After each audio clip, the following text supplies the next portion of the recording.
Yu-Gi-Oh! Is an enormous franchise with multiple anime series that have over 100 episodes each. In a shonen anime story with so many episodes, there comes a lot of characters. Some are loved by a lot of people and some are hated by them. But one thing is unavoidable when it comes to such long-running series, and that is underrated characters. Yu-Gi-Oh! Has a lot of them, and in this video I wanna talk about 5 characters that are just way too underrated and need more appreciation for their role and what they did. There are obviously more than just 5 characters that are underrated, so tell me in the comments below if you wanna see a part 2. Like this video if you enjoy it, and don't forget to subscribe so you won't miss out on any interesting Yu-Gi-Oh! Content. With that being said, let us begin now. The first character on this list is Shadi Shin, especially the manga version of him, since we got to see a lot more of him there. I mean, he had an arc just dedicated to him. I always say that Shadi is one of the 4 pillars of the original Yu-Gi-Oh! Together with Kaiba, Bakura and Yugi of course. And Shadi belongs to them for being deeply connected to one of the most important plot points of the series, the Millennium items. Shadi played an important role to everybody who wielded one. Be it Pegasus, who obtained the Millennium Eye through Shadi with the wish to see his dead lover again. After seeing her for a second before she vanished again, Pegasus tried everything to get her back in any way possible, and thus he started his Duelist Kingdom tournament, as well as the try to get a hold of Kaiba Corporation. Without Shadi, we wouldn't have had the Duelist Kingdom arc. Shadi then led Marek's anger and hatred towards the pharaoh, which made him hunt him down, which again led to Ishizu starting Battle City to stop Marek from destroying everything and everyone. So Shadi was also indirectly the reason for Battle City. With Bakura it was a bit different. He didn't really guide a way for Bakura, but he kinda let Bakura get the Millennium Ring, which reawakened Zorg as Yami Bakura, who killed Shadi afterwards. That also gives them a deeper connection, especially whenever we see Yami Bakura commenting on anything that is related to Shadi, because he was the one killing him in the past.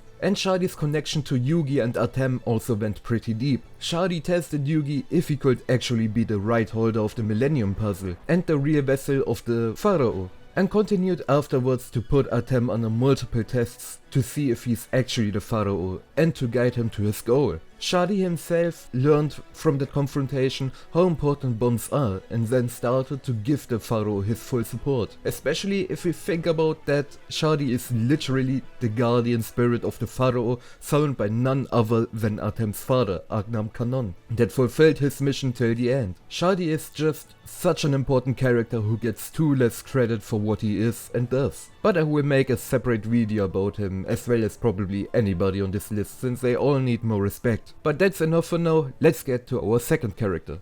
Here we got Amon Garam, who is better known as Adrian Gecko. Among the 4 new students that came with the 3rd season of GX, Amon was definitely the least liked one, and that by far. Johan is pretty much loved by everybody. O'Brien and Jim are kinda underrated, but also pretty liked by quite some people. But Amon gets either shitted on or gets ignored completely, even though he played such a big role. He had a lot of influence in that whole Cobra and Yubel topic. He was spying on Cobra and found out about Yubel and wanted to stop all of that, which he was kinda able to do. Well, he didn't really stop it, but delayed it for long enough so that not everything would end up bad too early. He then played a role as secondary antagonist, but not just for us, but also for Yubel as well.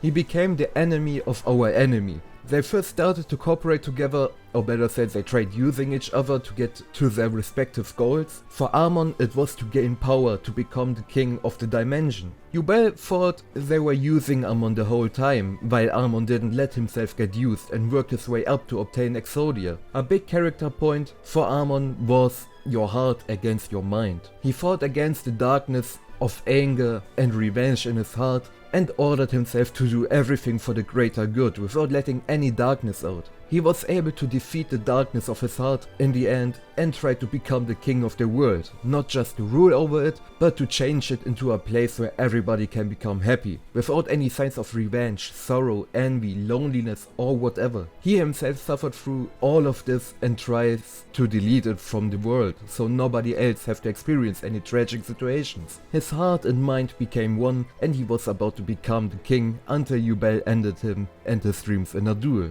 It was probably the hardest duel Yubel has had, and it was shown throughout the entire duel. Amon always had another backup strategy to defeat Yubel and never gave out any signs of darkness, but he wasn't able to win against Yubel and lost his life at the end through that. Such an underrated character that definitely deserves more love for what he did. A great character.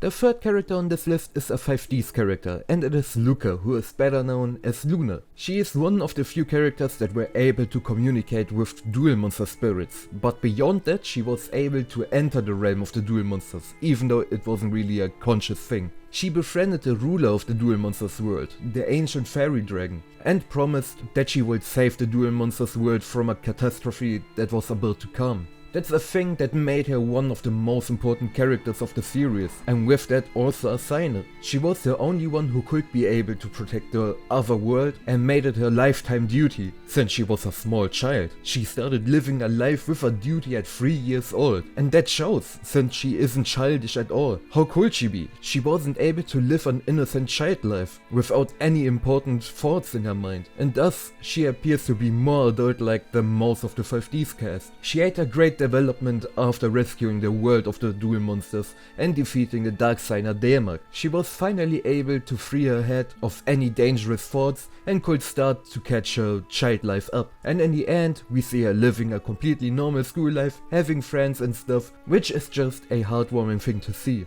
I don't know about you, but I resonated completely with Luka in my childhood, and after thinking about it nowadays, it just makes more sense. She's just a great character who deserves the outcome she got at the end. Let's get back to duel monsters, and with that to a special character. It is Yugi Muto. Yes, the main character is one of the most underrated ones in my opinion. I mean, if I would ask 100 people to think about Yu-Gi-Oh's main character, or even if I asked 100 people to think about Yugi, there would probably be more than 7 people who would actually think about the actual Yugi. Everybody else would think about the Pharaoh Artem. And that makes sense because he's the one involved in all the action and places Yugi in a shadow. But that is actually the thing with Yugi. He is someone that evolves silently in the shadows, which is represented by his ace monsters. Silent Magician and Silent Swordsman are a representation of Yugi. They start out as weaklings, but the more time progresses, the more they evolve in the background.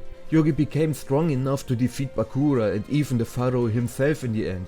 He was also about to defeat Kaiba in the Dark Side of Dimensions movie. He evolved so strongly when it comes to his dueling strength, but that is not everything. He doesn't get the credits he deserves for the influence he has on others. He made the Pharaoh respect, trust and love other people, instead of just destroying everybody who stands in his way, which was shown perfectly in the match against Kaiba on Duelist Kingdom. Artem would have killed Kaiba right there, but Yugi stopped him and made him realize that there's more than just one's own goals. That also had its influence on Kaiba right there. Because of Yugi, people like Kaiba and also the whole world was able to survive till the end. A lot of people think that Yugi can't do shit on his own, which is just not the case. He saved Jonouchi out of Marik's control all on his own, and even before that, right after Duelist Kingdom, was Yugi able to defeat Otogi and save the life of the Pharaoh after a shadow game with Otogi's father in the manga, where Yugi stayed in a burning house just to secure the Pharaoh disregarding his own body. And the Dark Side of Dimensions movie just showed us more how crazy Yugi was. Definitely a character that deserves more recognition.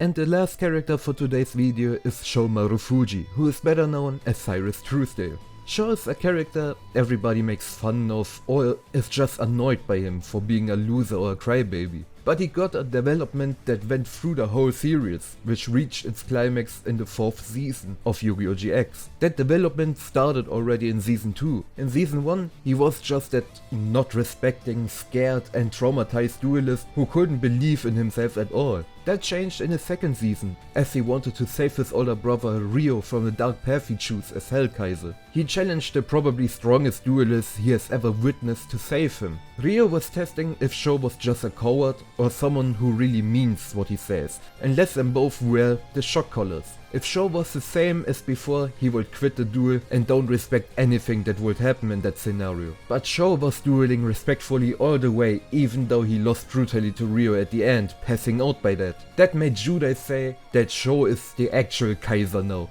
which is an insane praise to hear if we think about the meaning that title holds. In season 3, then we got to see how Sho did everything to rescue his friend Judai from the darkness he was possessed by. Even though he was kinda cursed himself, he was about to do everything to save him. He wandered on his own with the yellow Ojama through the world of duel monsters, which is something the previous show could have never done. And the 4th season showed us how he surpasses Ryo, which Ryo even states himself. He broke the curse of the cyber darks that destroyed Ryo's body and brought Ryo back to dueling, which he quitted after his duel against Yubel. Sho learned to be his own self without trying to be someone else. In the past he tried to be just like Ryo. Then he tried to be just like Judai after Ryo became the Hell Kaiser. But now he realized that it is good to have people to idolize, but that you have to make your own out of it, to become your better and stronger self. Together with Ryo, he wanted then to start a new duel league, which is a sweet ending for their characters.